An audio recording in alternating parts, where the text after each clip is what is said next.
hizo posible eso, y ahora pues hace pocos días pues recibimos con una inmensa tristeza su fallecimiento, ¿no? Lo mismo para un pequeño homenaje pues a la memoria de Carlos Olmes Trujillo, también otro amigo que falleció a causa de esta pandemia, de esta cosa tan rara pues que nos tocó a nuestra generación enfrentar, ¿no? Entonces, pues a todos un saludo, un feliz año, unos deseos de que se cuiden,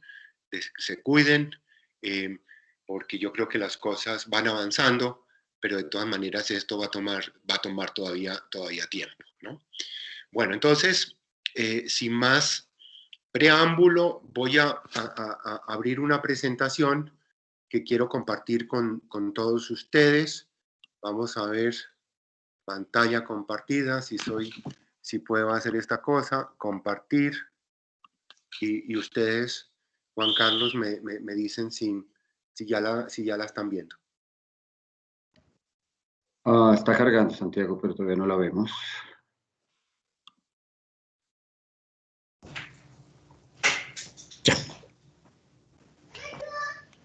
Yo ya la veo, Santiago. ¿Ya la están viendo? Sí, señor, vemos el Teams.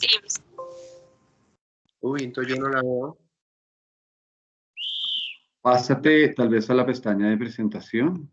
¿Ahí la están viendo ya? Sí. No, señor. Ya, ahora sí. Bueno, ok. Bueno, muy bien. Entonces, vamos a comenzar la presentación y inicio con unas ideas centrales, con unos mensajes centrales que queremos dejarles a todos ustedes, ¿no? En primer lugar, decir que a pesar del impacto de la pandemia, de los efectos que ha tenido sobre el mercado laboral, los afiliados a los fondos de pensiones siguen creciendo, demostrando pues la confianza en el sistema. A final del año pasado, las AFPs ya superaban los 17 millones de afiliados, ¿no? En segundo lugar, recordar que el régimen de ahorro individual tiene solo 26 años de existencia. Es un régimen joven, ¿no? A pesar de ello, el régimen de pensionados está creciendo a una tasa acelerada. En los últimos 5 años, el crecimiento promedio anual de los pensionados ha sido de un 18%, y el año pasado ya se superan los 200,000 pensionados, ¿no? En tercer lugar, como ya dijimos, para la economía, para el sector financiero, para todos los actores, el año 2020 fue un año muy difícil. Sin embargo, a pesar de todos los problemas, los fondos de pensiones lograron enfrentar y superar esa tormenta, y se cerró el año en terreno positivo, generando unos rendimientos muy importantes, ¿no? En realidad, en términos absolutos, los terceros rendimientos más altos en la historia del régimen de ahorro individual, llegando a 317 billones de pesos el monto total de los ahorros, ¿no? Más adelante pues vamos a ver en detalle estas cifras. También decir que recogemos, digamos, como un punto de mucho interés, decir que los sistemas de pensiones en el mundo siguen viendo cómo se migra hacia la capitalización individual, en contra pues de una narrativa que se ha difundido recientemente, ¿no? Sigue creciendo el ahorro individual en el mundo. Y el otro punto central que queremos comunicar es que las cesantías continuó siendo, y en particular en este año tan difícil, el gran aliado de los trabajadores, ¿no? Y esperamos que lo siga siendo en el año 2021, ¿no? Muchos trabajadores que se quedaron sin empleo o que vieron reducido su ingreso, accedieron a los ahorros que tenían en cesantías para enfrentar esas situaciones tan difíciles como consecuencia de la pandemia, ¿no?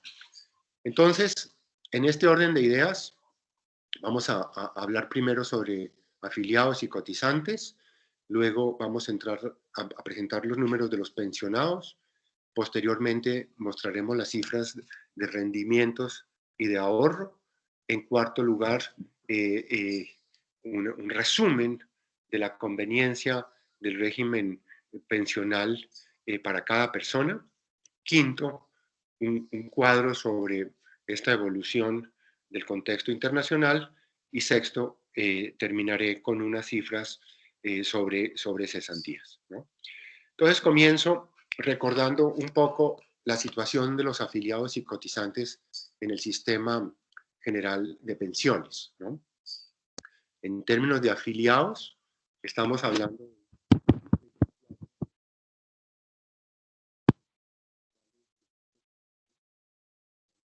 Santiago, se te fue el micrófono. ¿Ah? Se te fue el audio, ya. ¿Ahí volvió? Sí, ya volvió. Bueno, 17 millones de afiliados en el RAIS y en el régimen de prima media 6.8 millones. Y en términos de cotizantes activos, estamos hablando de 9 millones, casi 9 millones, de los cuales 6.4 millones están en el RAIS y 2.6 millones en Colpensiones. ¿No? Primero, el crecimiento de los afiliados, ¿no? En términos de tasas de crecimiento anual. Como se muestra esta gráfica, desde hace muchos años, la tasa de crecimiento de los afiliados en el RAIS está creciendo en promedio encima de un 6% y una tasa pues significativamente superior al promedio de crecimiento en Colpensiones.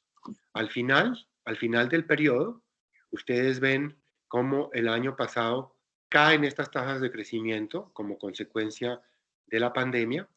De hecho, los afiliados a Colpensiones...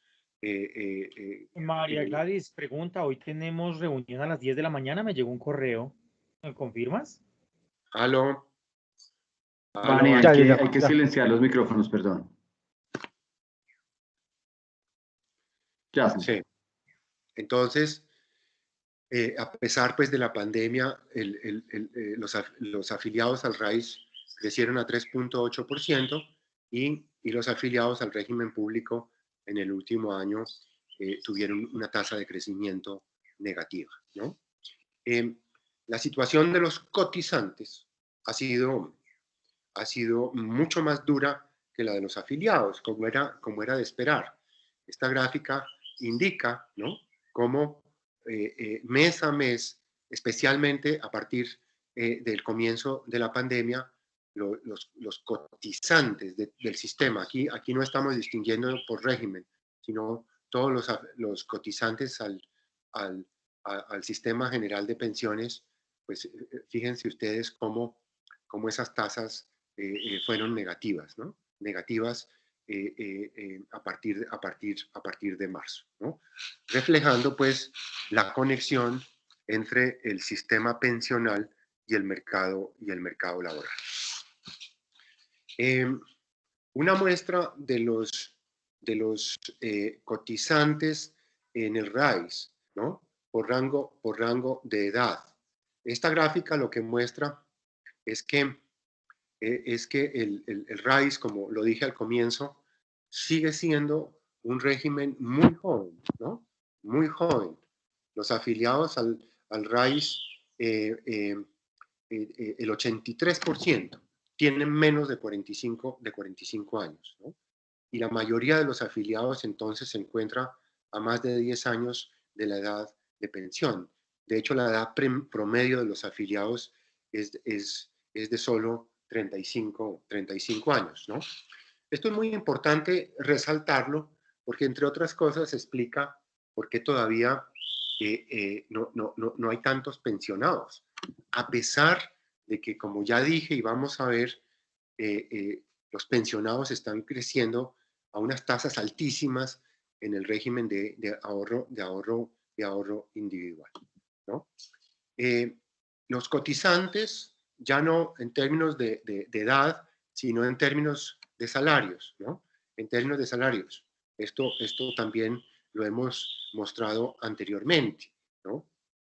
La gran mayoría de los afiliados a los dos regímenes, aquí están solo las cifras del RAIS, pero en los dos regímenes los afiliados se concentran en niveles de ingresos más bajos. El 79% de los afiliados cotiza hasta 2 salarios mínimos, ¿no? Y solo el 7.6% en las AFPs de los cotizantes cotizan por más de 4 salarios mínimos, ¿no? Esto otra vez refleja también, digamos, la conexión entre el sistema pensional y el mercado laboral. Esta es una realidad que tenemos. Veamos ahora los pensionados, ¿no? Los pensionados. En esta gráfica tenemos a la izquierda la evolución de los pensionados en el régimen de prima media y a la derecha la evolución de los pensionados en el RAIS, ¿no? A finales del 2020, los pensionados en el régimen público es 1.4 millones y en el RAIS 210,000, ¿no? Ahí ustedes pueden ver las tasas de crecimiento. El año pasado, en el régimen público, los pensionados crecieron a una tasa superior al 3%, 3.2%. Fíjense las tasas de crecimiento en el RAIS, casi 16%, ¿no? Y fíjense las tasas anteriores, o sea, los pensionados en el RAIS están creciendo a unas tasas altísimas, ¿no? En los últimos años, y lo seguirán haciendo en los años futuros. Y esto muestra, fíjense ustedes, lo que va a pasar de aquí hacia el futuro, ¿no? Tenemos las proyecciones de los pensionados en los dos regímenes hacia el futuro, dada la regulación actual, ¿no? La regulación actual, ¿no? Entonces, fíjense, aquí a la izquierda, fíjense ustedes acá, cómo hacia el año 2025 habrán 1.1 millones de jubilados en el régimen público y unos 358,000 en el régimen de ahorro individual. Pero fíjense cómo esa proporción va a ir cambiando, ¿no? Va a ir cambiando. Y hacia mitad de siglo, ¿no? Hacia mitad de siglo va a ser 1 millón, fíjense ustedes acá, 1.1 millones en el régimen público, y ya van a ser 2.6 millones aquí, 2.6 millones en el RAIS. Y hacia el año 2075, ¿no? Hacia el año 2075, de los 5 millones, 5.2 millones, ¿no? Que habrán de pensionados, 1.1 estarán en el régimen público y más de 4 millones de pensionados en el RAIS, ¿no? Ustedes se preguntarán por qué. Ahorita vamos a ver en más detalle qué explica esta situación, pero eso tiene que ver básicamente en una forma importante por el acceso al Fondo de Garantía de Pensión Mínima que existe en el régimen de ahorro individual, ¿no? Bueno, entonces los pensionados en el RAIS con algún detalle, ¿no? De los 210.000 pensionados en el RAIS, que vemos acá, 103.000 son por vejez, 44.000 por invalidez y por sobrevivencia unos 62.000, ¿no? Y ahí ustedes también pueden ver la composición por retiro programado y renta vitalicia principalmente. El hecho, por supuesto, aquí a resaltar es que ya pasamos, digamos, el número total de 200.000 pensionados, ¿no? Bueno. Pasamos entonces al tercer punto, a la evolución del ahorro pensional y el tema de las rentabilidades, ¿no? De las rentabilidades. Los rendimientos históricos para los afiliados alcanzaron 211 billones de pesos, ¿no? Lo que representa una rentabilidad de prácticamente 8% real para las cuentas de ahorro individual. Esta es una tasa realmente buena en Colombia y en cualquier parte del mundo, ¿no? Quizás el punto central a resaltar es el siguiente punto, ¿no? Que tiene que ver con el manejo de los portafolios el año pasado en medio de la pandemia. Ahorita vamos a ver en mayor detalle qué fue lo que pasó, ¿no? Pero a pesar de la pandemia, el año pasado las rentabilidades alcanzaron una cifra de más de 27 billones de pesos, ¿no? De 27 billones. Esto realmente queremos resaltarlo, ¿no? Esto fue el resultado de la adecuada gestión de los portafolios, ¿no? Que permitió tomar ventaja de la recuperación de los diferentes activos en ese panorama de incertidumbre tan complicado. Y en realidad, aún, digamos, ya 4 meses después, ¿no? 4 meses después de marzo, pues de esa caída tan tremenda que hubo en marzo, ya los portafolios habían recuperado los niveles de prepandemia, ¿no? Veamos un poquito entonces estas cifras con algún detalle, ¿no? Aquí están la evolución total, ¿no? La evolución total de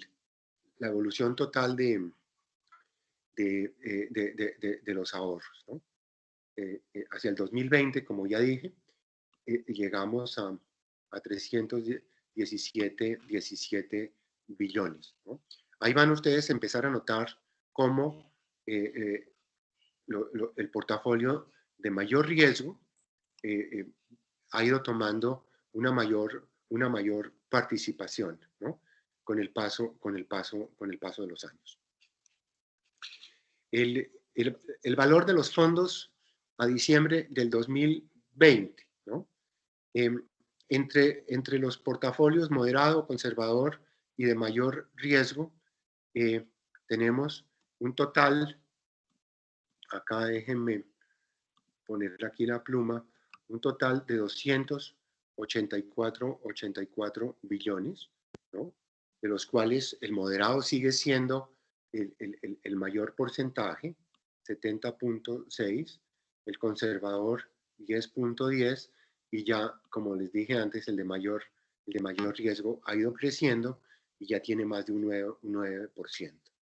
Un 10% del total, unos 32.6 billones, es propiedad de los 128.000 pensionados por retiro programado.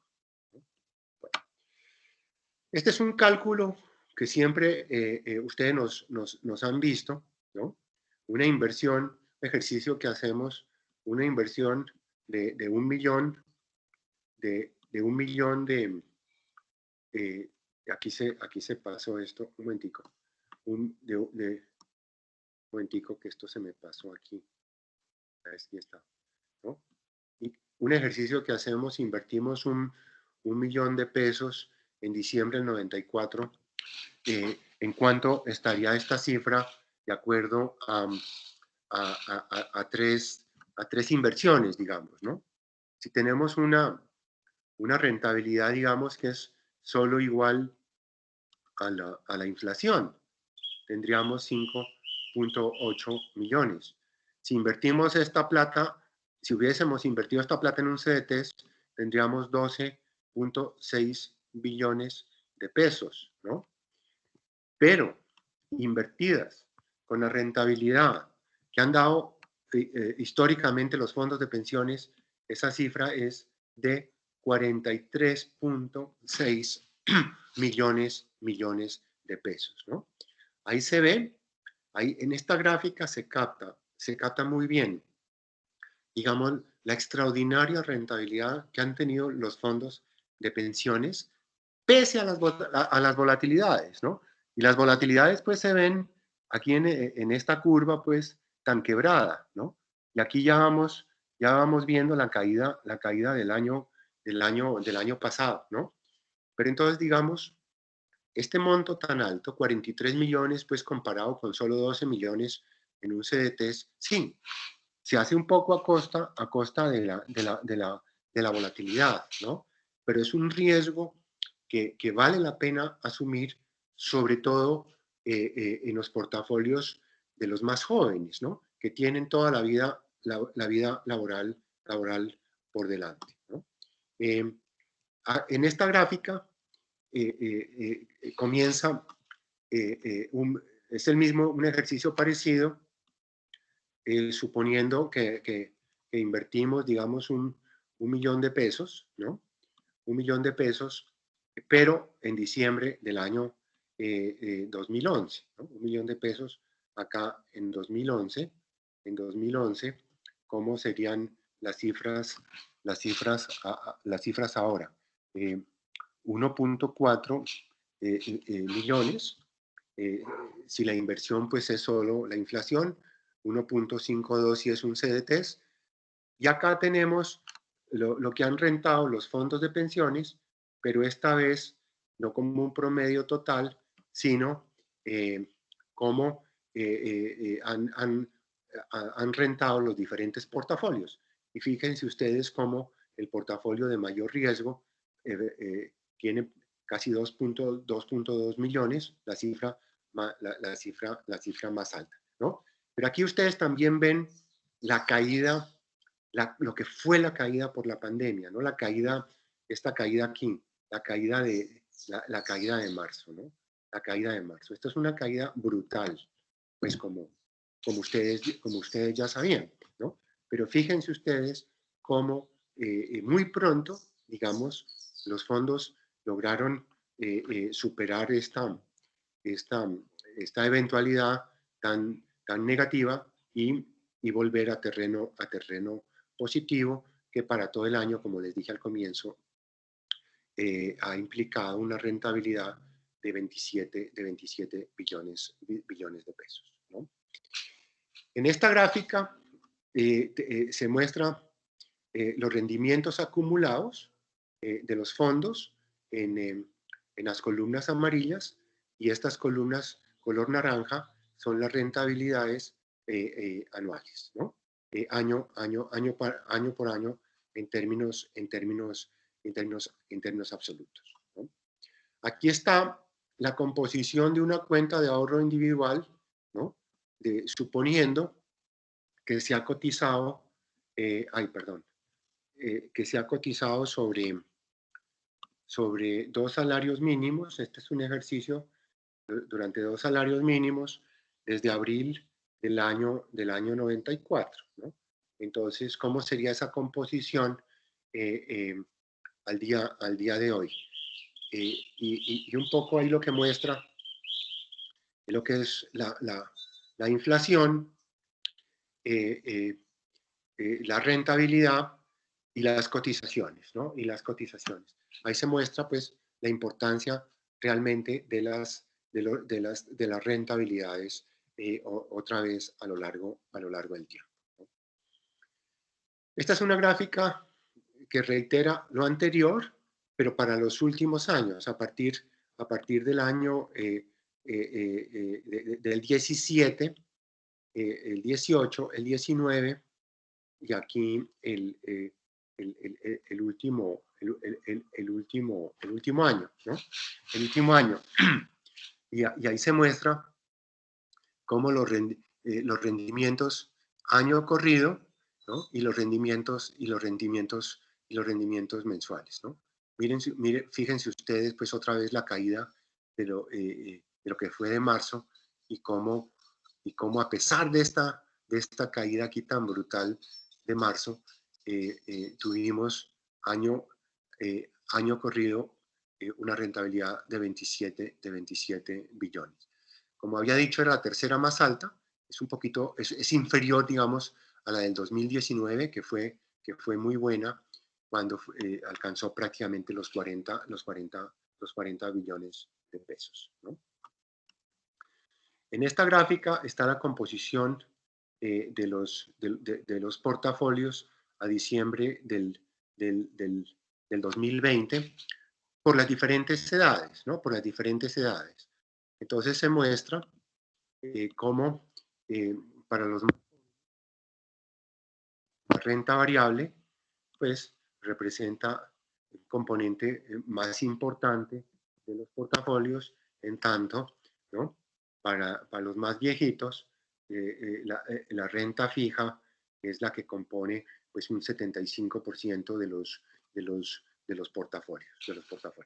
Y esto muestra e ilustra cómo funciona y el sentido y el significado que tiene el sistema de multifondos, ¿no? Dadas las rentabilidades tan altas, a pesar de la volatilidad, lo más lógico es que los jóvenes tengan más renta variable, más acciones dentro de sus portafolios, ¿no? Bueno, el cuarto punto tiene que ver y recordar, esto es algo que nos parece muy importante tenerlo presente siempre, ¿no? Es ¿qué le conviene a usted? ¿Qué le conviene a los afiliados? ¿En qué régimen le conviene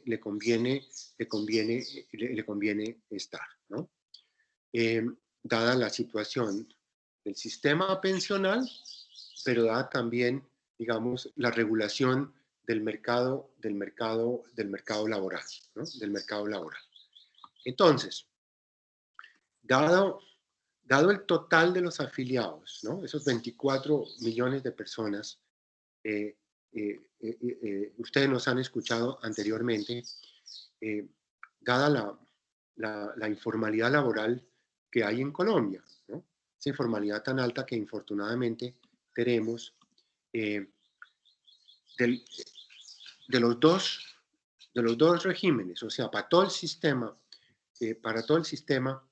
el 80% de los afiliados no se va a jubilar, ¿no? No se va a jubilar. Entonces, si el 80% no se va a jubilar, va a tener una devolución de saldos, ¿no? Va a tener una devolución de saldos. Y si va a tener una devolución de saldos, entonces, ¿qué le conviene a usted si no se va a jubilar? Pues que tenga la mayor devolución posible de saldos, ¿no? Y entonces aquí mostramos lo que ha pasado desde el 2013 hasta el 2019. Las cifras del 2020 no las tenemos todavía, ¿no? Las columnas muestran los que no se jubilaron en el régimen público y pidieron lo que se llama ya una indemnización sustitutiva, ¿no? Una devolución, pues, pero ya se llama así, ¿no? Unas 654.000 personas durante todo este periodo. El año pasado 115.000 no se jubilaron y pidieron una indemnización en Colpensiones. En 47.500 no se jubilaron y pidieron una devolución, ¿no? ¿Cuál fue el monto de esas devoluciones? Se muestra en esta gráfica, ¿no? Se muestra en esta gráfica. Fíjense la enorme diferencia, ¿no? Para no entrar año por año desde el 2013. En los fondos de pensiones, a los que no se jubilaron el año pasado, se les dio una devolución de 38 millones y en Colpensiones solo 5.5 millones de pesos, ¿no? Ustedes dirán, ¿las condiciones eran distintas? No, estamos hablando básicamente de personas con los mismos ingresos, con la misma densidad de cotizaciones, ¿no? Esto explica por qué para el 80%, ¿no?, de los cotizantes que no se van a jubilar, al 80% les conviene estar en los fondos de pensiones. Y esto tiene otras implicaciones, que lo voy a mencionar más adelante.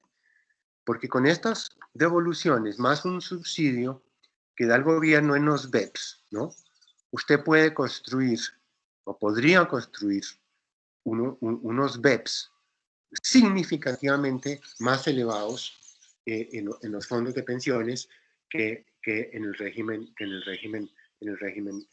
público, ¿no? Aquí en estas gráficas ustedes tienen un caso real, ¿no? Un matrimonio, un caso real. Luis Henry Monroy, ¿no? Aquí a la izquierda. Y acá su esposa, Priscila Delgado. Ellos han accedido a hacer público esto. Trabajaron prácticamente lo mismo, ¿no? Luis Henry se quedó en el régimen público y Priscila se quedó en una AFP. Bueno, a Luis Henry solo le devolvieron 15 millones de pesos, solo 15, ¿no? Y a Priscila le devolvieron 121 millones, ¿no?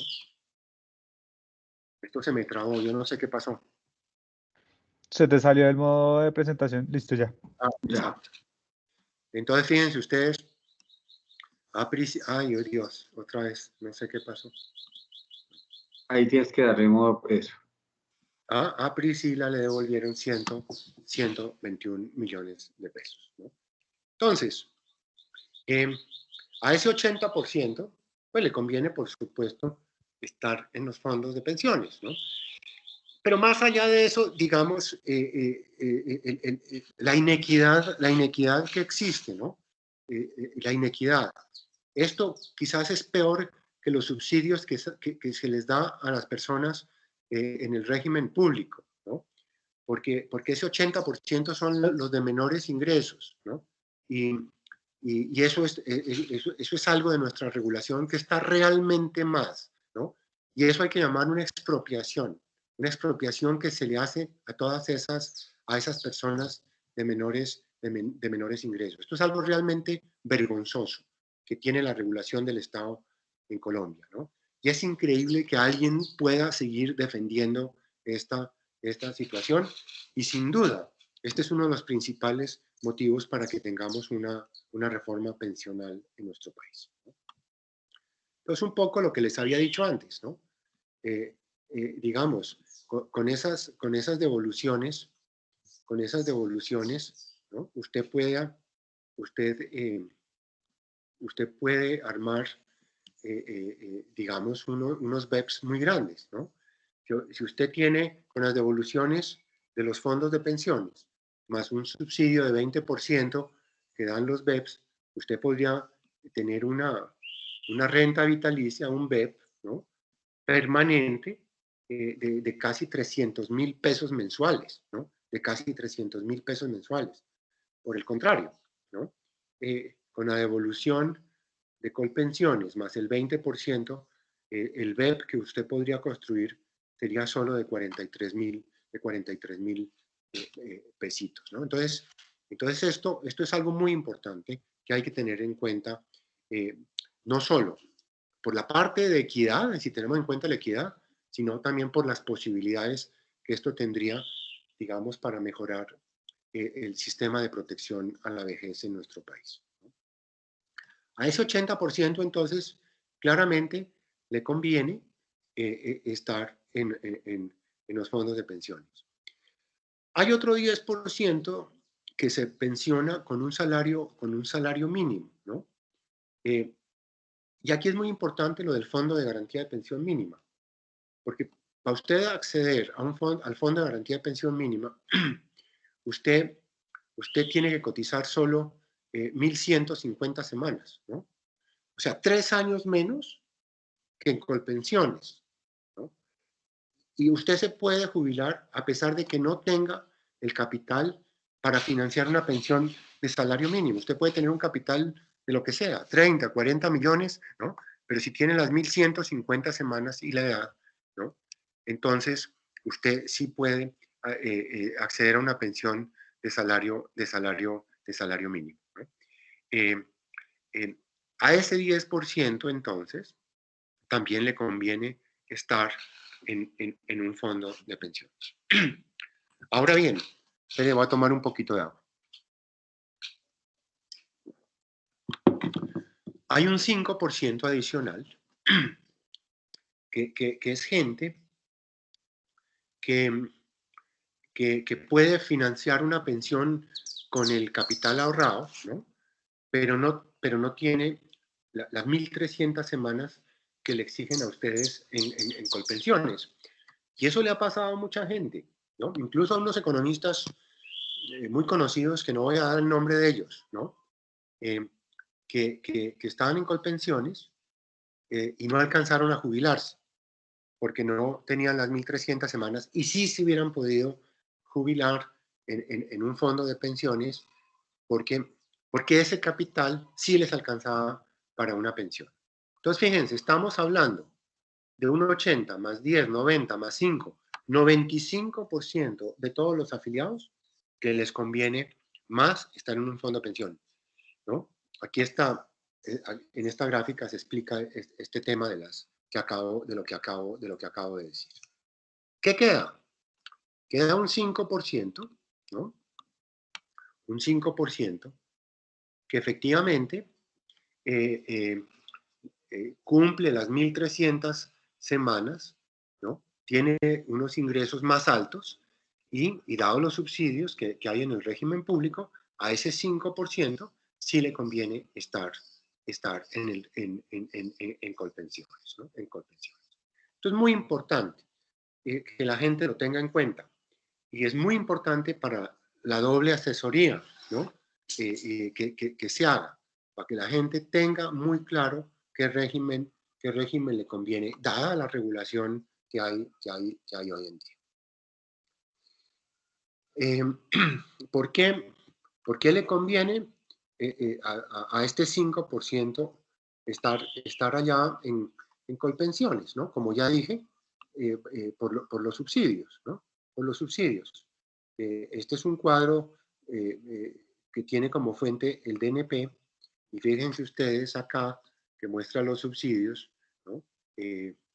Un 75% de los subsidios que se dan en el régimen público caen en los estratos de ingresos más altos, en los quintiles 4 y 5, ¿no? Y solo un 4.3% de todos los subsidios que se dan en el quintil más bajo, ¿no? Y fíjense cómo esa composición de los subsidios contrasta con los subsidios que se dan en otros temas, como en educación, en salud y en otras cosas que sí están mucho mejor focalizados, esos subsidios que en el régimen público de pensiones, ¿no? Y en la gráfica de la izquierda, pues aquí lo que muestra es cómo el régimen pensional público no mejora, o sea, el coeficiente de Gini que mide la desigualdad. Fíjense que en otras partes este puntico está por debajo de la barra gris, indicando que en esos otros países la desigualdad sí mejora después del régimen de pensiones. Bueno, entonces, pues lo que está escrito aquí básicamente repite lo que yo ya dije, ¿no? Al 95% de los casi 24 millones de afiliados, por las razones que les he dicho, le conviene los fondos de pensiones.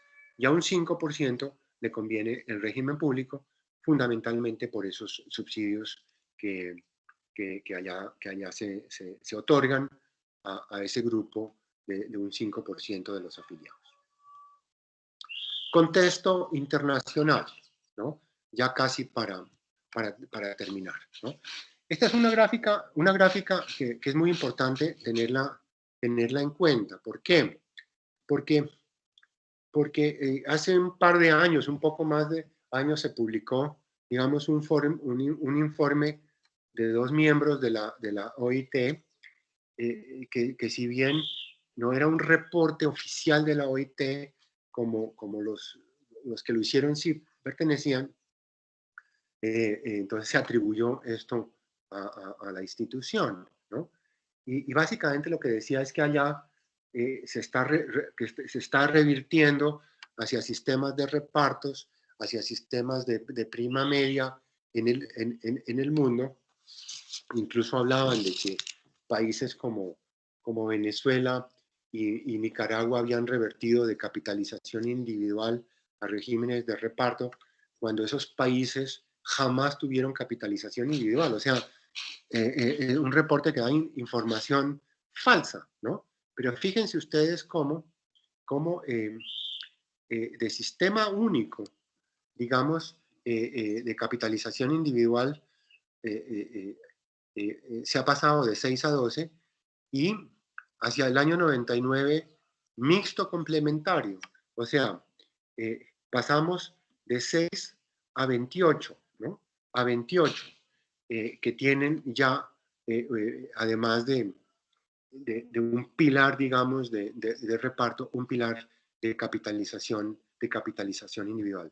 Esta es la verdadera tendencia que se da en el mundo, ¿no? Y aquí también podría agregar, no mostramos los detalles para no alargar exageradamente esta presentación, ¿no?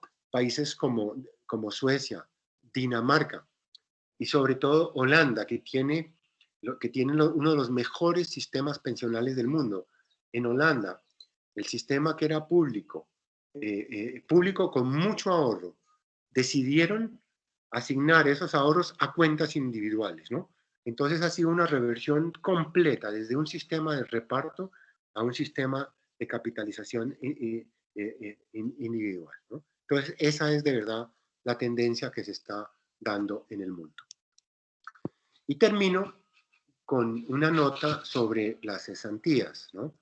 Las cesantías han jugado un papel muy importante. Ustedes se acuerdan que el año pasado trabajamos con el gobierno para sacar un decreto permitiendo que las personas puedan acceder más fácilmente a las cesantías debido a la pandemia, ¿no? Entonces, un poco, aquí están los resultados.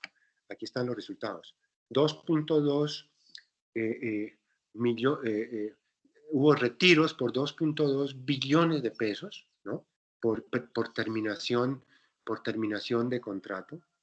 355.000 millones por reducción de ingresos, ¿no? Y los otros dos retiros para construcción de vivienda, educación, pues fueron un poco los más tradicionales, pero fíjense ustedes acá como a la derecha 7% de crecimiento por terminación de contrato, y como por compra de vivienda, mejora y educación, las cifras fueron negativas, ¿no? Entonces, las cesantías efectivamente han jugado un papel muy importante, y hay que reiterar también de que sigue habiendo, digamos, aún a finales del año pasado y comienzos de este año, un monto muy grande todavía de los anteriores ahorros de cesantías. Claro, y ahora esta cifra, pues con los depósitos que se están haciendo, va a crecer aún más, ¿no? Pero aún sin tener en cuenta el crecimiento reciente de ahora hasta febrero, hasta mediados de febrero, hay mucha plata por retirar, digamos, en caso de que la gente vea, los afiliados pues vean que han tenido caídas en los ingresos, o que queden desempleados, ¿no? De esta forma, digamos, y esto lo han entendido muy bien, digamos, los actores sociales en Colombia, incluyendo los líderes de las centrales obreros, que se opusieron, digamos, a que se retiren los ahorros de los fondos de pensiones, ¿no? Y que se acuda a los ahorros de las cesantías en caso de que se presenten, digamos, el desempleo o la disminución del ingreso, ¿no? Con esto, pues, termino la presentación y entonces estoy, pues, atento y gustoso a responder las preguntas que ustedes tengan bien hacer, ¿no? Así es, Santiago. Digamos que ya, como les dije, vamos a tener esta dinámica de pedimos la mano y vamos a ir pasándoles uno a uno el micrófono y vamos a abrir la cámara y el audio para que puedan hacer la pregunta. Entonces, antes de arrancar, tenemos una primera pregunta que estaba en el chat y le dije a Juan David que ya se la íbamos a contestar. Entonces, Juan David Galindo de Semana Dinero, entonces adelante, te damos la palabra inicialmente para que hagas la pregunta al doctor Montenegro. Entonces puedes abrir tu micrófono y tu cámara para que te veamos.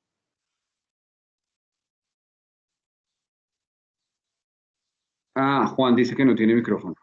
Léasela, Juan Carlos. Léasela, Un Santiago. segundo. Perfecto, entonces aquí está.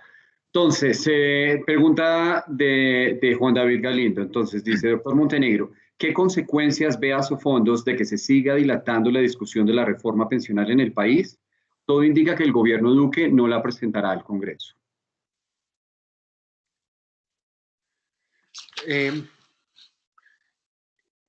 No, yo no estoy tan seguro de que se haya decidido archivar la reforma pensional, ¿no? Incluso tenemos algunas señales de que es posible de que se presente una iniciativa en esta naturaleza en el primer semestre de este año. Por supuesto, es comprensible, digamos, la situación que enfrenta el país, enfrenta la economía, las dificultades del gobierno, pues, por la pandemia, ahora con el tema de la llegada de las vacunas, ¿no? O sea, entendemos todos el contexto complicado, pues, que enfrenta el país y la economía, pero yo no descarto que haya una iniciativa de reforma pensional, ¿no? De reforma pensional, que por supuesto, incluso por las cifras que hemos visto ahora en la mañana, pues hace falta, ¿no? En términos de cobertura, por razones de equidad, por razones de sostenibilidad, pues esos subsidios tan grandes que hay en el régimen público son parte importante por las cuales hay un déficit tan grande fiscal en el componente público de las pensiones. Entonces, yo no descarto que se presente una iniciativa de reforma pensional. Ok, Santiago, también. Entonces, tengo una pregunta en el chat, pero primero le voy a dar la palabra a Paula Delgado y luego a Lidis para que hagan sus preguntas. O sea, Paula, adelante.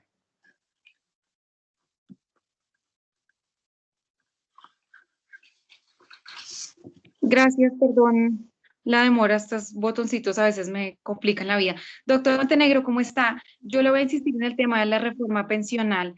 El Ministerio de Trabajo me dijo que desde que hubo cambio en la cartera, se acabaron las mesas que estaban organizando para discutir con los gremios y con las centrales obreras sobre qué era lo que iba a incluir la reforma pensional. Así que lo que uno percibe es que el gobierno no tiene ningún interés en presentarla. Yo quisiera saber, si bien debe haber una eventualmente tal vez en el próximo gobierno, ¿cuál es el problema de que se postergue tanto la decisión? Porque este año pues es difícil y para el otro que es electoral, peor. Sí, yo no escuché esas declaraciones del ministro de Trabajo, pero fíjese usted que, digamos, hay variables en que se cruzan, digamos, hay ciertas medidas que se pueden tomar y que simultáneamente afectan la situación fiscal, la seguridad social y el mercado laboral, ¿no? Entonces, hay medidas que pueden tener una lectura desde el punto de vista fiscal, pero que también afectan la seguridad social y las pensiones. Entonces uno puede decir, bueno, eso no es estrictamente una reforma pensional como tal, ¿no? Pero sí tiene implicaciones, sí podría tener implicaciones en temas de la seguridad social en pensiones, ¿no? No quiero entrar en detalles, pero eso es posible hacerlo y no es contradictorio, fíjese usted, Paula, con lo que dijo el ministro de Trabajo. Entonces yo por eso, digamos, no descarto que eventualmente se puedan tomar unas disposiciones que sí puedan tener implicaciones en el tema pensional. Déjame, yo complemento un poco la respuesta también de Santiago, y yo creo que a tu pregunta de qué pasa si se sigue postergando una eventual reforma pensional, yo creo que la respuesta está sobre todo en términos de equidad, y sobre todo la respuesta está muy atada a esta parte de la presentación que hacía Santiago, que es cómo se ve la desigualdad y hacia dónde están focalizados los ingresos, los subsidios por parte del Estado.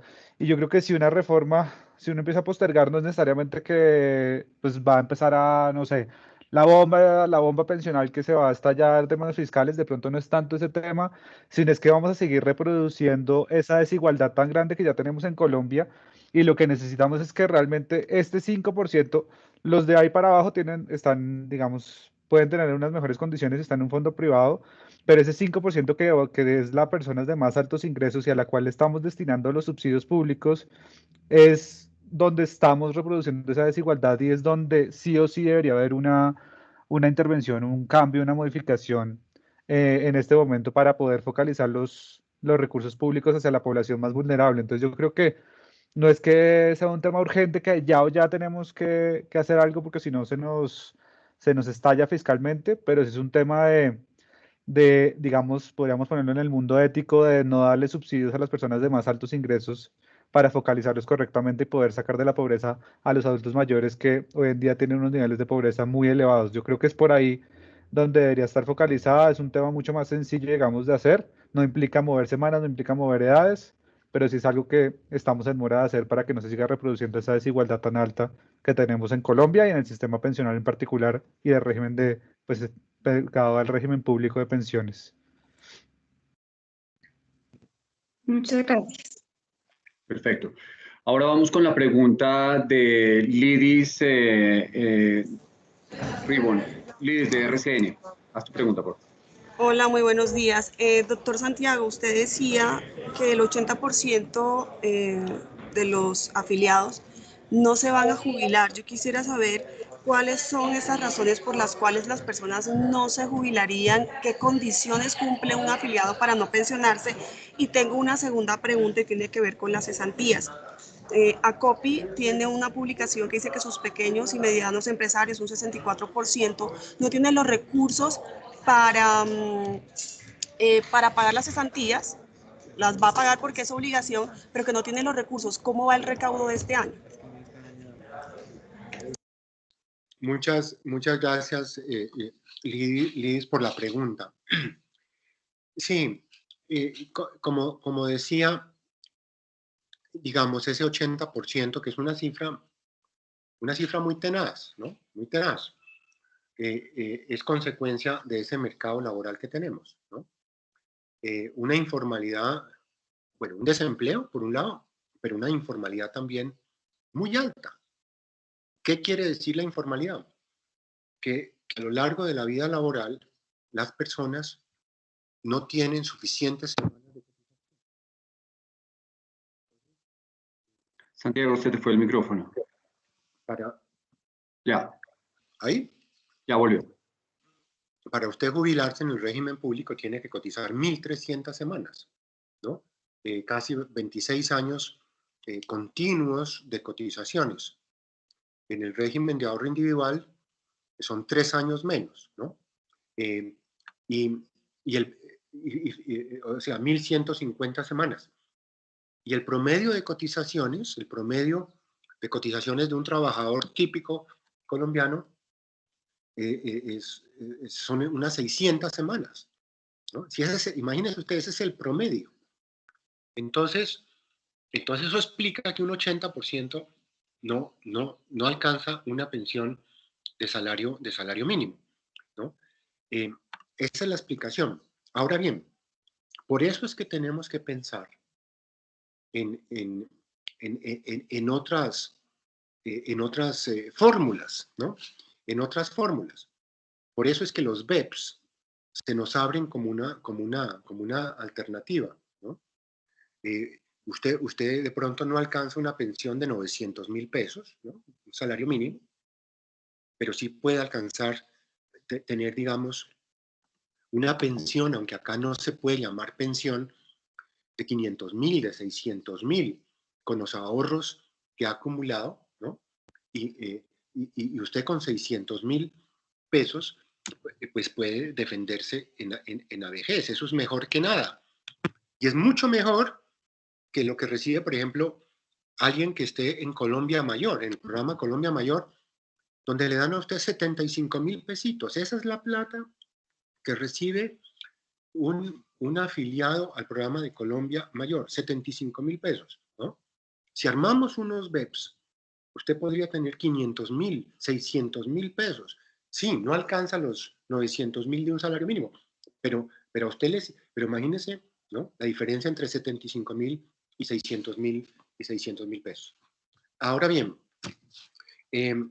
Lidis, la parte de las cesantías, sí, entendemos, digamos, la dificultad que están teniendo muchas empresas, sobre todo pequeñas y medianas, ¿no? Para hacer los depósitos de las cesantías. Digamos, y es obligatorio hacerlo. Aquí necesitamos, ¿no?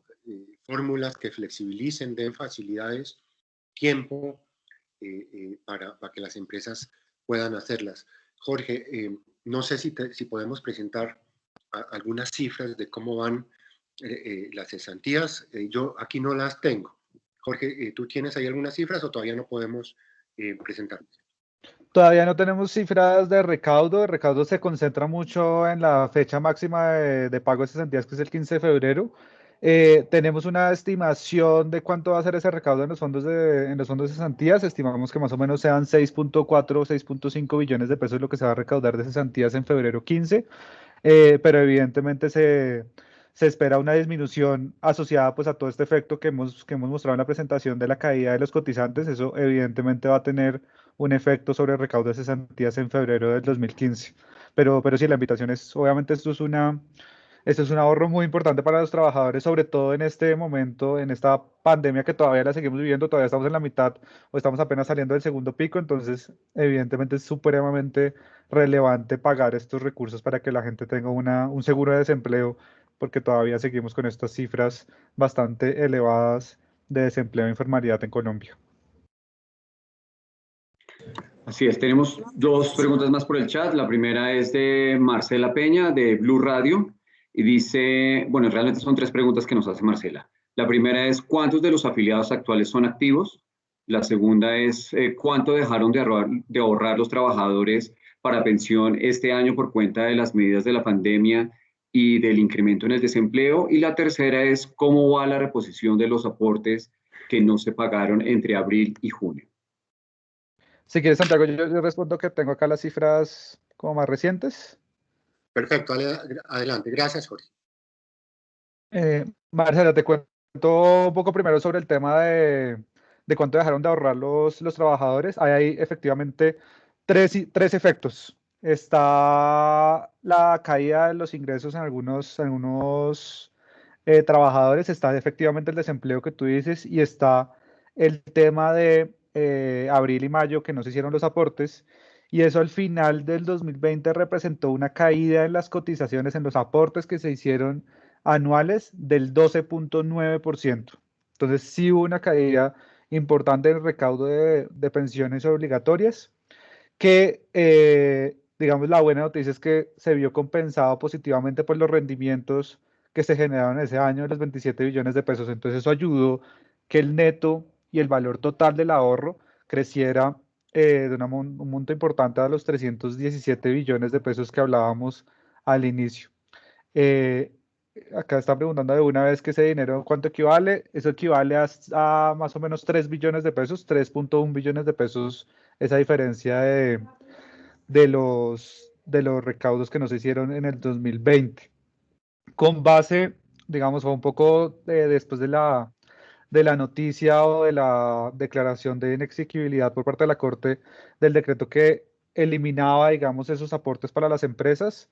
Eso todavía está en reglamentación por parte del Gobierno Nacional. El Gobierno Nacional tiene que sacar un decreto para ver cómo se reponen esos aportes de, de, de abril y mayo y están todavía en discusiones de cómo van a ser esos aportes. Nosotros hemos dicho que lo que se va a hacer es un periodo amplio para que las empresas se puedan poner al día con esos aportes sin ningún tipo de interés de mora, que sea un año y medio para poder pagar esos aportes, que creemos que eso les da un alivio de caja a las empresas, pero pues también se reconocen los derechos a los cuales tienen los trabajadores, pues hacer su ahorro pensional. Entonces eso estamos esperando por parte del gobierno nacional.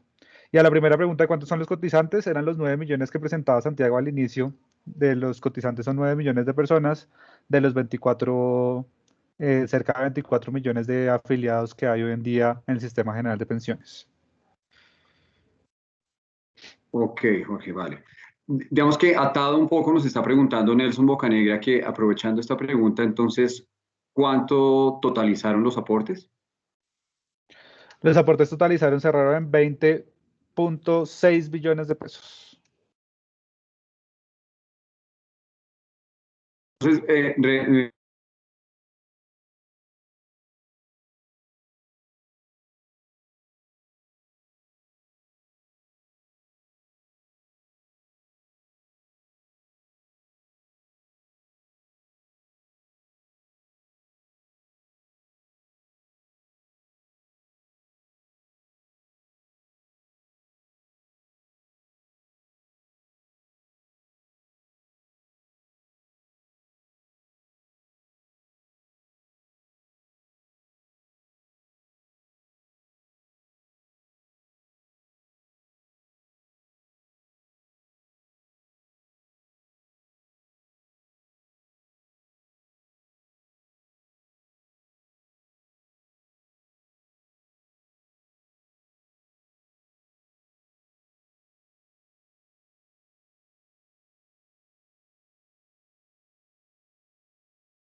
reafirmando su compromiso con el ejército cuando decidió separarse de la familia real. Bueno, después ha dicho que...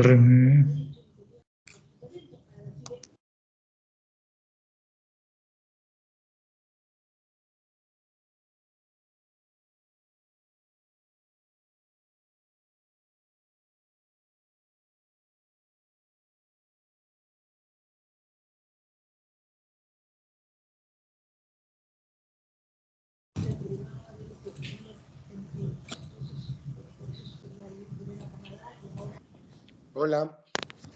Ahora sí ya. Hola a todos, ahí qué pena, se cayó por un segundo Teams, pero ya estamos acá volviendo. Hola.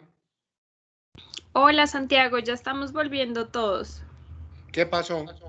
Se cayó Teams por un segundo, pero ya estamos aquí ingresando nuevamente. Ah, ¿se cayó para todo el mundo? Sí, señor. Ah, yo pensé que era yo solo. Yo también, pero no, fueron a todos.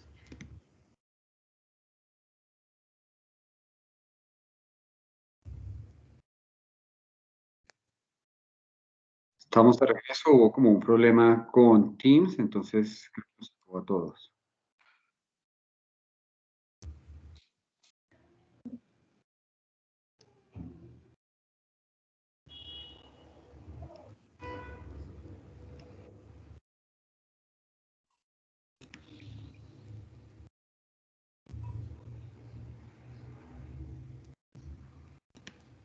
Hola. Hola Santiago, ¿ya estás de regreso? Jorge, Clara, ya están todos nuevamente. Creo que hubo Sí. un problema con Teams y nos sacó a todos, pero bueno, ya estamos de regreso. Ah, ok. Listo, listo. Vale, perfecto. Entonces, volvamos a la pregunta que nos había hecho Juan Diego. Carlos. Señor. Juan Carlos. Antes de la caída había 33 conectados, asistentes. Ahora hay solo 17. Sí, ahí les estamos diciendo que se vayan conectando. Acá están volviendo. Démosles por favor un segundo. Ok, entonces esperemos. Mientras vuelven todos, porfa.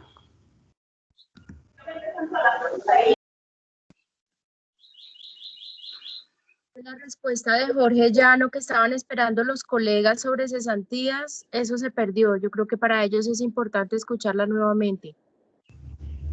¿De cesantías o de recaudo de obligatorias? Estabas en recaudo del tema pensional, pero yo creo que también hubo falla con el de cesantías. Me pareció entenderle eso a Paula Delgado.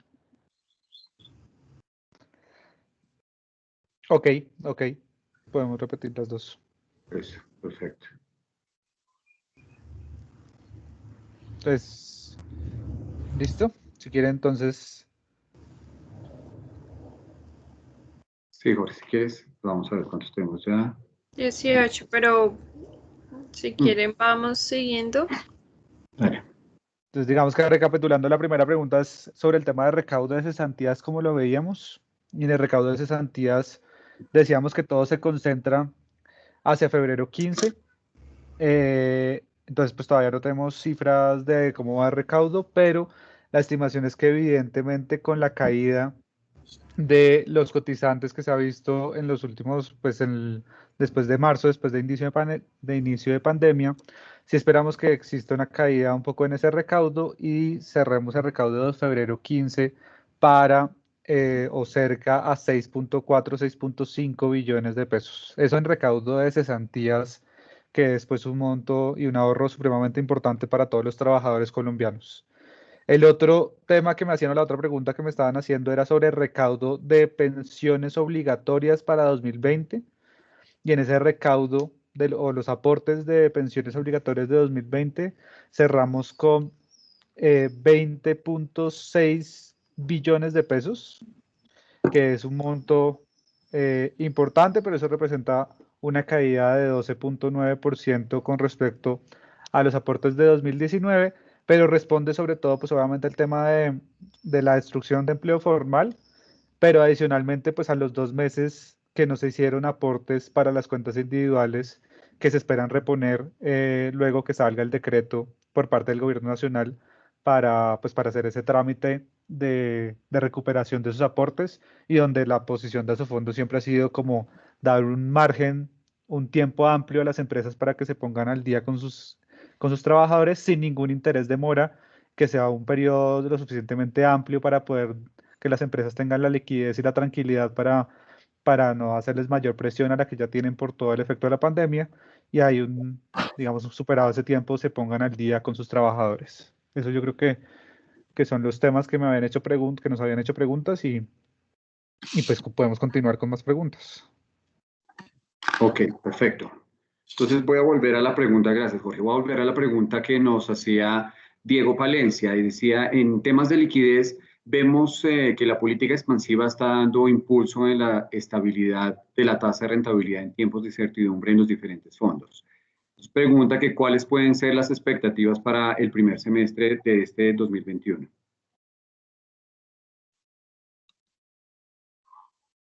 ¿Quieres, Santiago, o quieres o yo? Como quieres. No, es que no entendí bien. La relación entre la política de liquidez, la política monetaria y la rentabilidad de los fondos. Sí. Sí, está atado de esa forma.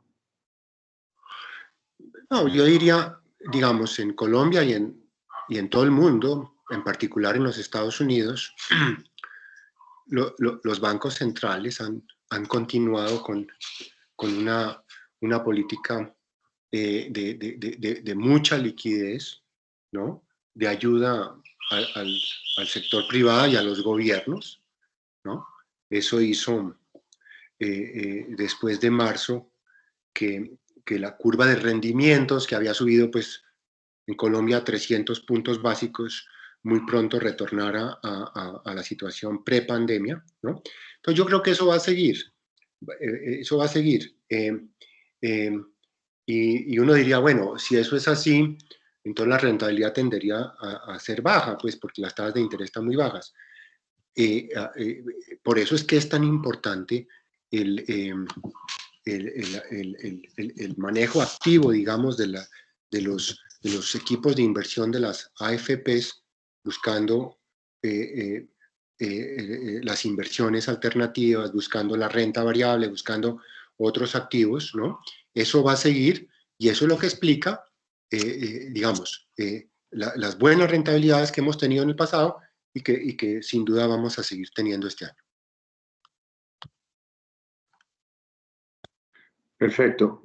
Voy con una pregunta que nos hace Luis Enrique Hurtado de Caracol Radio. Y te pregunta Santiago, el desempleo, digamos, ante el problema del desempleo en Colombia, ¿qué es más urgente? ¿Una reforma pensional o una reforma laboral? No, un poco el mensaje que están dando los analistas, tanto externos como internos.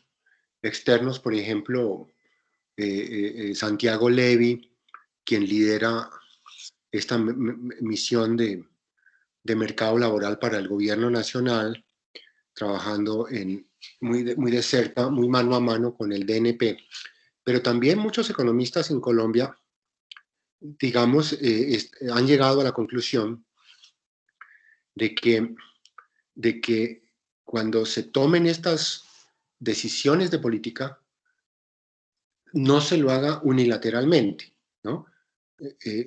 No se tomen decisiones, lo laboral por aparte, lo fiscal por aparte, la seguridad social por aparte, que se tengan en cuenta las interrelaciones tan estrechas entre esas tres esferas, entre esas tres dimensiones, ¿no?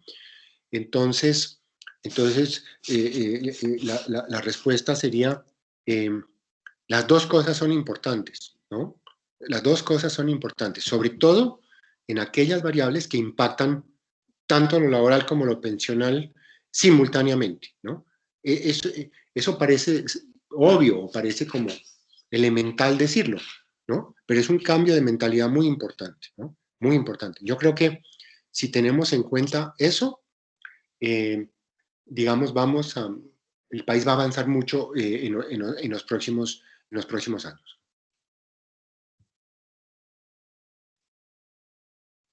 Ok, perfecto. Entonces, tenemos otra pregunta, digamos, que nos llega de Juliet Ruiz de Cable Noticias. Y su pregunta va atada al tema del piso de protección social que inicia a regir hoy. Y nos pregunta qué esperamos desde Asofondos con el inicio de este tema. Dale, Jorge, que tú tienes las cifras últimas. Bueno, para ser totalmente franco, el tema de pisos mínimos a nosotros nos genera algún nivel de preocupación. Nosotros el tema de pisos mínimos, ustedes saben que es una obligatoriedad para la gente que gana menos de un salario mínimo de cotizar a los BEPS. Nosotros en general lo que hemos dicho con los BEPS es que son un excelente programa para dar un ingreso vitalicio por debajo del salario mínimo cuando la gente llega a la edad de pensión, pero no creemos que está bien diseñado para ser un mecanismo de ahorro individual para la gente más vulnerable. No tiene las reglas de juego, no tiene la capacidad para invertir esos recursos en el largo plazo y creemos que hay una oportunidad de mejora bastante grande. Nosotros hemos dicho que lo que se debe un poco incentivar es a que toda la población cotice al sistema formal y tenga todas los aseguramientos y todo el engramaje que tiene el sistema formal de pensiones propiamente dicho, ya sea cotización por semanas que existía antes o por horas, alguna otra dimensión.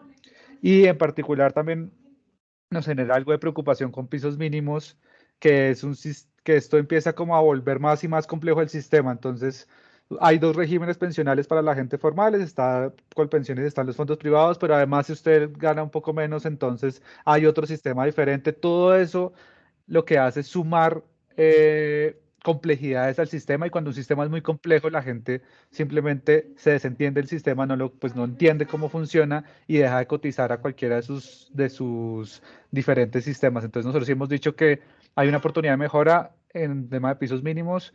Esperamos que tampoco pues se incentive pasar de la formalidad a este sistema, que no es un sistema formal, sino es un sistema paralelo, pero no termina siendo un sistema formal propiamente dicho. Entonces sí hay unas oportunidades de mejora importantes para ese programa de mecanismos de pisos mínimos de protección social.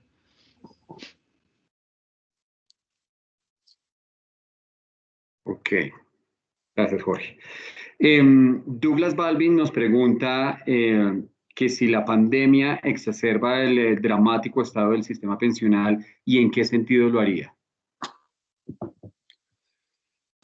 Sí, no, la pandemia, pues al golpear tan duro el mercado laboral, pues, y ahí otra vez, ahí hablamos de las interrelaciones entre los sistemas, ¿no?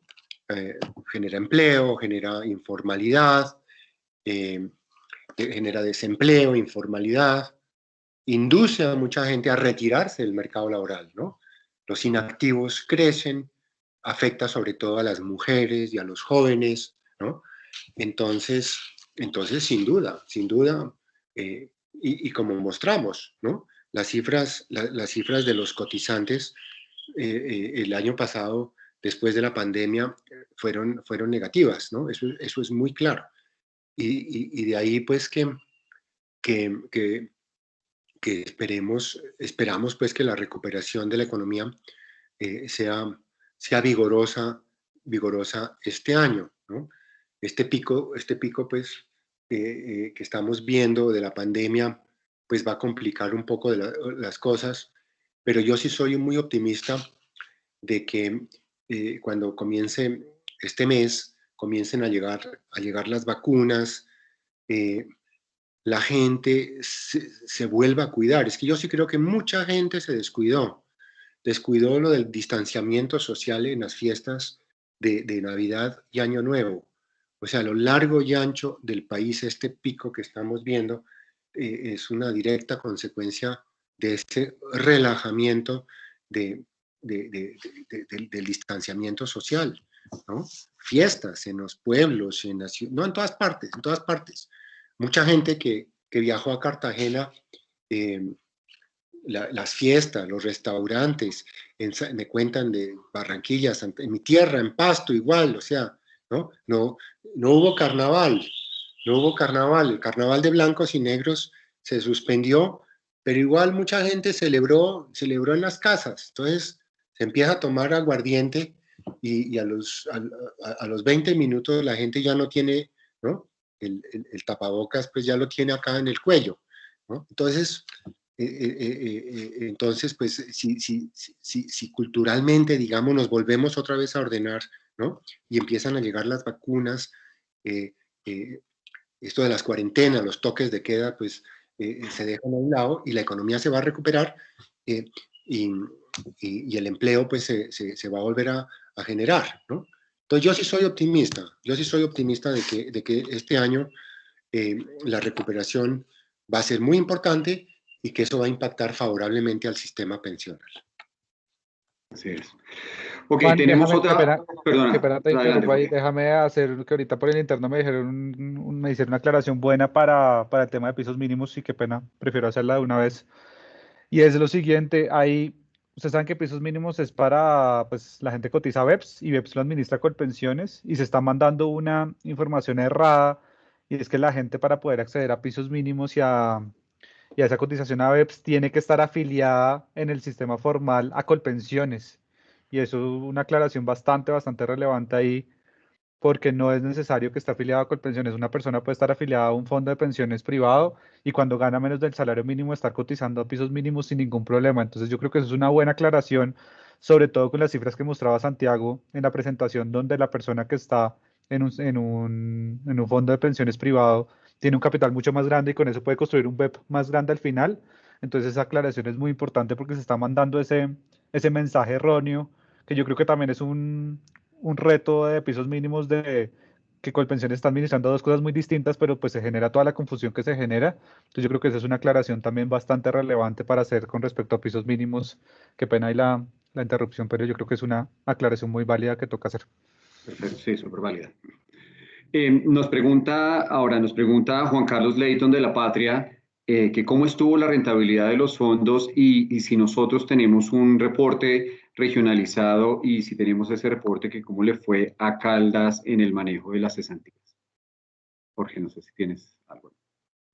No, mira que ese reporte regionalizado no lo tenemos, la verdad. Con respecto a cesantías, con respecto a obligatorias, nos toca construirlo cada vez que lo queremos hacer regionalizado. Por ahora no tenemos las cifras por cada una de las regiones. De lo que voy viendo, mirando a ver cómo puedo construir el tema por departamentos para tener una información más detallada.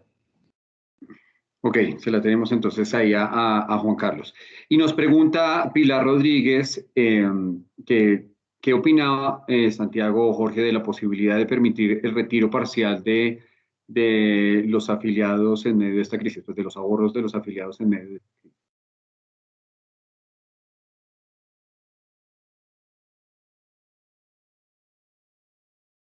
Creo que Santiago se quedó congelado. Sí, Santiago se quedó congelado, así es. Déjame, entonces, mientras vuelve Santiago, yo respondo. Un poco yo creo que lo más importante y un énfasis que hemos hecho en esta rueda de prensa son precisamente esos ahorros de las cesantías. Las cesantías están pensadas, están invertidas para darle liquidez a los hogares por efectos negativos del mercado laboral. Y el 2020 yo creo que fue un excelente ejemplo de por qué tenemos que ahorrar las cesantías para esos momentos difíciles laborales. Esos son los recursos llamados a contribuir a la liquidez de los hogares en momentos difíciles. Y diciendo eso, además, es importante recordar que las cifras que mostraba Santiago, todavía hay más o menos 14.5 billones de pesos a cierre de 2020. Existen 14.5 billones de pesos para estos fines o para este ahorro de cesantías. Esto sin incluir incluso el Fondo Nacional del Ahorro, que pueden ser otros 2 billones de pesos. Y entonces, ese monto es el primero que se debe utilizar para estos momentos y bienvenidas todas las iniciativas para que la gente que esté enfrentando una contingencia laboral utilice las cesantías y las pueda retirar muy fácil y las pueda utilizar para tener una tranquilidad mientras consigue un nuevo trabajo. Dicho esto, lo primero que se tiene que modificar o que se tiene que utilizar son esas cesantías, y ya las otras políticas o las otras propuestas con respecto al ahorro de los fondos de pensiones obligatorias, eso tiene bastantes efectos negativos sobre la población, sobre los mismos afiliados y sobre el país como un todo, porque lo que se está haciendo ahí es, mucha gente piensa que esa plata que está ahorrada en los fondos de pensiones obligatorias está metida bajo el colchón, pero realmente esa plata está invertida y está invertida en el mismo gobierno, está invertida en empresas, está invertida en activos de largo plazo, que cuando se dice, no, pues saquemos esa plata, como si estuviera en un banco normal y yo la sacado, o la saco de un colchón, realmente lo que yo estoy haciendo es destruir esas inversiones de largo plazo que son importantísimas para que el país crezca y el país tenga una senda de crecimiento en un periodo largo de tiempo, y estamos destruyendo esas inversiones para hacer o incrementar consumo presente, y eso es un pésimo negocio, porque es como si usted vendiera la casa para poder comprar un televisor, que es lo que pasó en Chile con los retiros de pensiones obligatorias. Entonces creemos que es un efecto negativo, y creemos además que lo que se está viendo en Chile y en Perú, que se están ampliando y ampliando los retiros progresivamente, lo que están haciendo es dejar a la población totalmente vulnerable y desprotegida cuando llegue un momento muy difícil. Uno cuando está adulto mayor ya seguramente va a ser muy difícil conseguir un trabajo, y ahí lo vamos a dejar totalmente desamparado y dependiendo de lo que decida el gobierno de turno de hacer con esa población. Entonces, la invitación es a utilizar las cesantías, y la invitación es a no destruir esas inversiones de largo plazo, y sobre todo a pensar en el yo adulto mayor, que seguramente va a necesitar esos recursos para estar mucho más tranquilo en un momento muy difícil de la vida. Hola, Juan Carlos. Sí, señor, ya estás nuevamente, no sé si quieres complementar lo que estaba diciendo Jorge Santiago. No, me parece bien. Lo que pasa es que me tocó volver por el celular. Esta vez sí me caí yo nomás, ¿no? Sí, señor. Ya, no, pero estoy por el celular. Pero bueno. Ah. Yo quisiera agregar una cosa adicional, y es en los distintos pronunciamientos que ha tenido la Corte Constitucional en relación con el ahorro pensional, ha señalado que ese ahorro tiene esa protección y esa única destinación. Utilizarlo para consumo supondría una violación de esa destinación constitucional. Y adicionalmente, retirar ahorros tiene una implicación en términos, o por lo menos implicación implícita, de un aumento de la edad de pensión necesariamente para reponer ese ahorro pensional. Entonces, lo que no dicen quienes promueven ese tipo de proyectos es que necesariamente las personas tendrían que modificar su edad de pensión para poder recuperar ese ahorro. Y también agregando los temas de la Corte, que yo creo que es importante, y Clara sabe mucho más de ese tema, la Corte, por ejemplo, cuando se hizo el retiro parcial de cesantías solamente para los fondos de pensiones, por equidad lo amplió al Fondo Nacional del Ahorro. Si acá se hace eso de retiro parcial de pensiones obligatorias, seguramente siguiendo esa línea, la Corte declararía que también se tiene que hacer para Colpensiones, y eso lo que hace es que empieza a abrir un hueco fiscal aún mayor al que ya tiene Colpensiones, y eso pues es un reto no solo para los afiliados, sino para el país como un todo, porque nos empieza también a presionar más en términos fiscales. Sobre ese punto, de pronto, no sé si lo mencionaron, yo estaba desconectado, digamos, en los foros que tuvimos organizado por el Congreso de la República para discutir este tema, fue realmente, digamos, no llamo consenso, porque no fue consenso, pero sí hubo un acuerdo muy amplio entre la gran mayoría de los académicos, sectores políticos, y quiero mencionar las centrales obreras, ¿no? Incluyendo nuestro desaparecido amigo Julio Roberto Gómez. Ellos se opusieron al retiro de los ahorros pensionales en la pandemia, ¿no? Yo creo que eso es importante, ¿no? Porque como dijo Jorge, existiendo las cesantías, no tiene ningún sentido, ¿no? Perjudicar de esa forma el futuro de los trabajadores.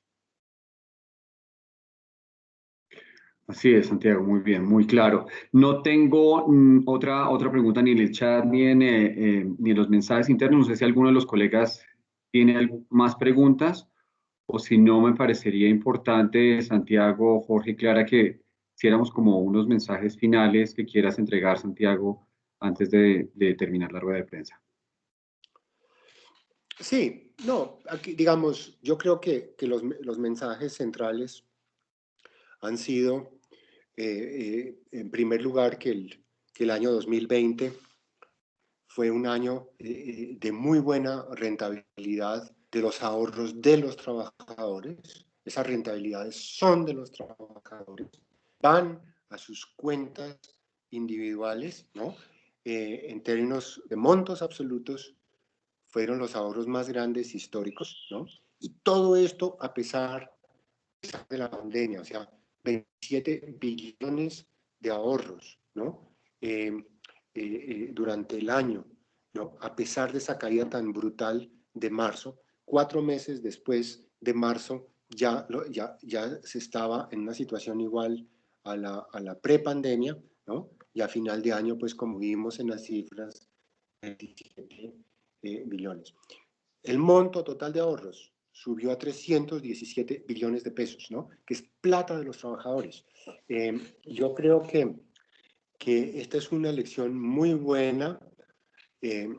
A los amigos de los medios de comunicación también quiero hacer ese reconocimiento, porque cada vez, en buena medida, gracias a ustedes, la opinión pública va entendiendo, ¿no? Que lo que importa es el ahorro de largo plazo, la rentabilidad de largo plazo, y no dejarse guiar por esos episodios de caídas o incluso de subidas, ¿no? Porque a veces hay subidas muy grandes de las rentabilidades que tampoco son sostenibles, ¿no? Entonces, no prestarles atención a esas coyunturas anómalas, ¿no?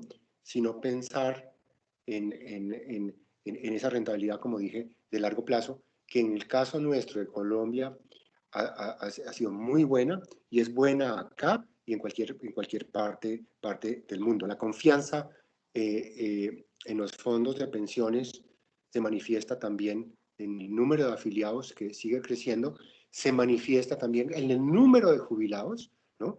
Los jubilados están creciendo a una tasa del 17, 18%, ¿no?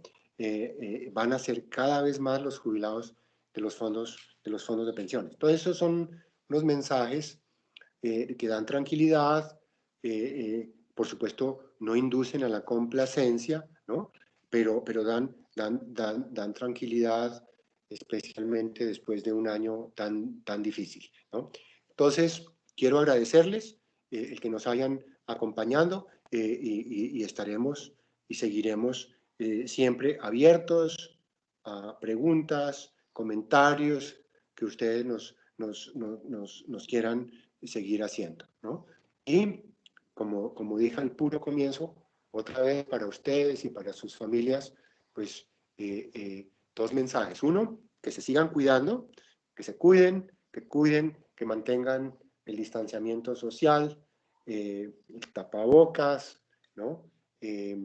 Lavarse las manos y que tengan un año próspero ustedes y todos los miembros de sus familias. Muchas gracias. Gracias, Santiago. Jorge, Clara, ¿algo para finalizar? No, simplemente unirme al agradecimiento de Santiago. Yo creo que este año fue un año de bastante aprendizaje para todos nosotros y fue un año también excelente para mostrar precisamente cómo se construye el ahorro pensional de largo plazo con todas estas volatilidades del primer trimestre, y creo que ya usted, pues, entender cada vez más eso y poderlo mostrar bien a la opinión pública ayuda mucho a un tema de pedagogía tan grande que se tiene que hacer con respecto a ese sistema, y ustedes han sido unos grandes aliados para esa pedagogía y para que la gente entienda cada vez más. Entonces, simplemente unirme a ese agradecimiento de Santiago y pues bienvenidas, y ustedes saben que cuentan con todo el equipo de Asofondos para responder todas las preguntas que tengan. Perfecto. Bueno, muchas gracias a todos, gracias a todos nuestros periodistas y conversadores digitales que se han unido a esta rueda de prensa. Tendremos el comunicado que ya algunos de ustedes tienen en sus correos electrónicos o a través del WhatsApp, y también va a estar alojado en nuestra página web, y como bien lo dijo Santiago y Jorge, pues estamos atentos a las inquietudes que ustedes tengan. Muchas gracias, un abrazo, un gusto volverlos a ver y nos vemos en una próxima ocasión. A todos, buen día, hasta luego. Gracias, buen día. Chao, chao.